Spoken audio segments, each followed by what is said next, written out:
Hi, I'm David Makoni, and this is Bank of Singapore Research. Following a year blighted by war, high inflation, escalating geopolitical tensions, and a truly dismal performance by global bonds, we envisage a much more favorable total return outlook for the fixed income market in 2023. We recently revised our strategic asset allocation views on global bonds on this basis.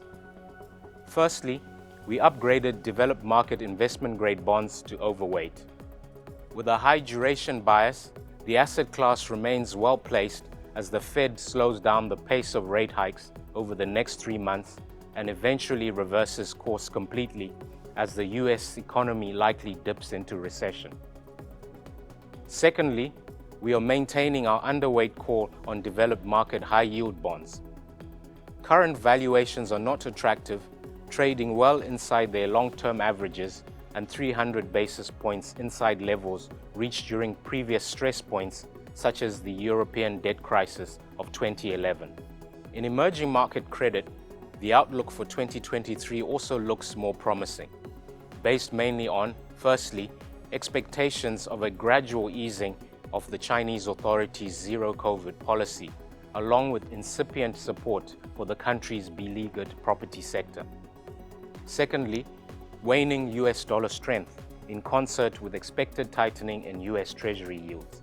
Thirdly, proactive macroprudential policies within the larger emerging market economies in Asia and Latin America, as well as peak inflation across the broader emerging market universe.